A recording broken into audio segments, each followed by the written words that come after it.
उस road grass जेह्ड़ा ना उस 12 ਤੋਂ 16% प्रोटीन है सारा तकरीबन ਉਹਦਾ घाह होंदा हथ नाल कटना मुश्किल है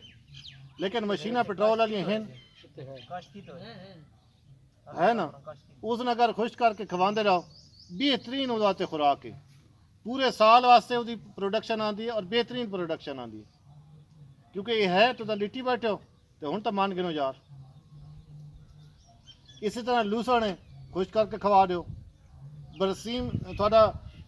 सर्दी बड़ा होंदा सारा पाई वैसे वो पानी है टोटल वो थोड़ा खुश करके खवा दो बेहतरीन खुराक देने वास्ते इसी तरह खुराक देना तो खल खवाई बने खल अगर सही है तो कोई मसला नहीं लेकिन बदकिस्मती नाल तुहानू ये शायद यकीन हो सी जब मने सो कि खल के नाँ से जितना फरार थींदा पिया इससे शायद ही किसी खुराक थींदो होवे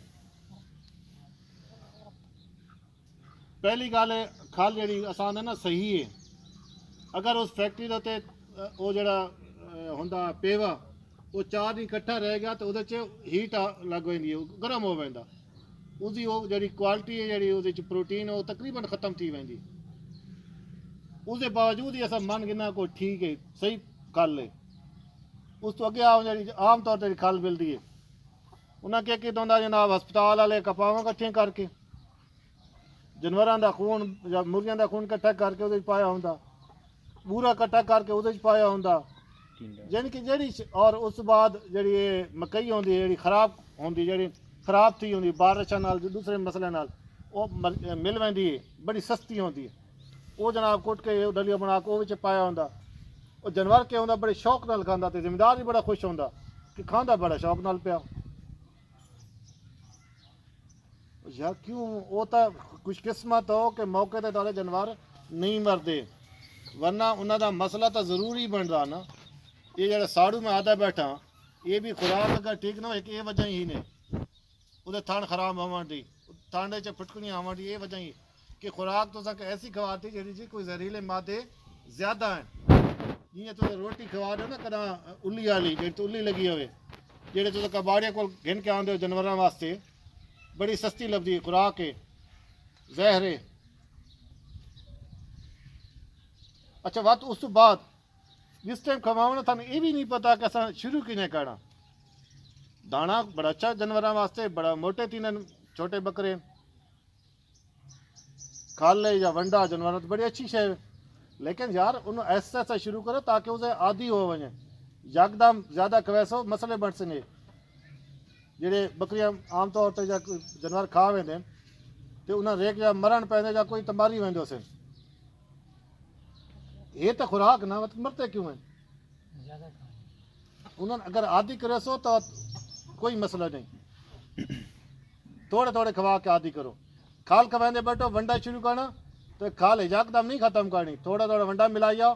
ताकि कई हफ्ते तो बाद जाके वो खाल बिल्कुल ख़त्म हो तो वंडा आ वजे अगर डॉक्टर साहब आके वंडा खवाओ जी मैं आता बैठा तू तो सवेरे वंडा शुरू कर दो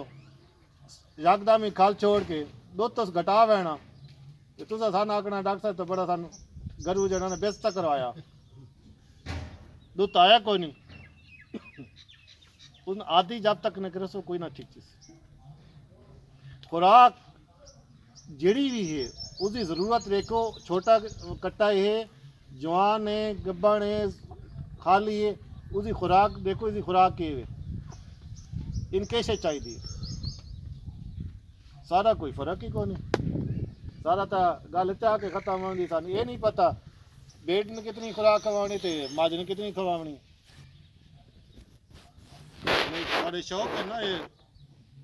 ये दिखा यार सामने वाला चलो ठीक है ये इन्हों ये हवेली दिखा ना खुली ते तले ये शौक है हमारा कहता बेटा बड़ा अच्छे जानवर वो खुदा दे बंदो इस जो जानवर खड़ा जोड़ा हुने गिन आओ मेरे सामने खुराक पाओ इस खुली तो बड़ा जानवर पहुँच ही नहीं सकता पट्टन से बड़े मुश्किल नाल पहुँच सी पहली गल तो जुलम तो ये करे सो इसे दे नाल एक छोटा कट्टा जो 4 महीने दो सी 3 महीने दो सी वो भी तो नाल बद्धा सी वो किस तरह इस खुली ते पहुँच सी इतनी वड्डा जो खर्चा कर रखा सीमेंट बेहतरीन खुली पा रखी अच्छा तले सोलिंग देखो इससे जानवर खड़ा हो सकता यार पोजीशन नाल तुसा इत्थे 24 घंटे जानवर बना जानवर अगर उस बैठ खलोता या बैठा उन सुकून को नहीं तकलीफ चे उस जुगाली को नहीं करनी उस दुध देवनी को नहीं ये उस वास्ते तुसा जुल्म तैयार करके आए मैं तो जुल्म आखता इसमें ठीक है तुम्हारे वास्ते बड़े सौखा सी पानी तले निकल आंदा साफ सुथरी जगह रह आंदी ये जगह तो देखो यार इस जगह में जानवर बह सकता उस किसी एक साइड तो 8 फुट सी किसी दूसरी साइड तो 8 लग सी सुकून दे चो जानवर को ना बस ये पिछे थोड़े जानवर खोलते हैं उन्होंने मैं ये पोजीशन डिठी बैठा आप अंदाजा लो ना ये सारी जगह तो खुदा दे बंदे थोड़े 4 कनालों की जगह खुली जगह थोड़ा जिहा एक आम बांसा का वाड़ा च बनाओ पिछे जिथे रेत वाली जगह ते मर्जी नाल बैठे मर्जी नाल उठी वे उसे दे च पानी छोड़ दो कोई खुली दे च अगर ये खुली है तो ये पानी थोड़ा एक किसे पानी छोड़ दो वो मर्जी आवे खुराक आवे मर्जी आवे पानी पीवे ये कोई शरीयत दे च कि सवेरे पानी पिलाना शामी पानी पिलाना इयां कहंदे हो ना वो पानी उस कितना पीना तो मना के हिसाब नाल पानी पीना वो पी सकती है अगर पानी पी तो खुराक कितनी खासी अपना देखो ना जैसा जल्द रोजे रखे ना असा कितना पानी पीना जितना बंदे पानी पीना सहरी ची पेसा अफ्तारी थी पेसा जिले पानी पीना तो उस बाद क्या आता सानी खावन की आदत को नहीं पानी डिग पी बैठे तो जानवर वास्ते तो पूरे साल के रोजे बनाया सिर्फ ये काम करो चा मेहरबानी करो मेहरबानी मैं तो रिक्वेस्ट करे था जगह खुली करो चा खुले छोड़ दो उधर पानी का निज़ाम खुला छोड़ दो चले बैठने की जगह उन्होंने सुकून वाली हो अगर 3 लीटर सही जानवर है 3 लीटर दूध न वधावे बात मना के पुछ के नहीं ये डॉक्टर साहब तो गलत आ गया ये कोई एडी वडी साइज को नहीं ये कोई एडे पैसे ये तो खर्चा ज़्यादा कर रखा मैदान घट करो इस तरह खुली बनाओ कि जिस तरह जानवर अपना चराई करे ना जितना चराई हिसाब नाल उसका गर्दन होंगी उस पोजीशन के मुताबिक बनाओ ये तो किसी सवाल च नहीं आती एक बार उत्ते वैसी फिर थले आसी यार गर्दन होती देखो ना किसी टाइम खादा देखो कितनी तकलीफ है 10 मिनट गौर तक किया करो जल्द पट्ठे पा के हट दो अच्छा इन यार बकरियों का हिसाब है नाराज न थे मैं सारिया गल्लां ये सारिया गल्लां जेड़ा असां करेंदे बैठा मेरे घर इन यार होनियां पियां पहली दफा हो रहा दसो इंशाल्लाह फायदा होएगा बहुत ज्यादा साल जो दो यार मैं तो खुशी होती मैं अगर तुम आको ना 6 महीने बाद आ जा रही है ठीक हो मैं तो बड़ी खुशी होती मैं तो दोबारा आ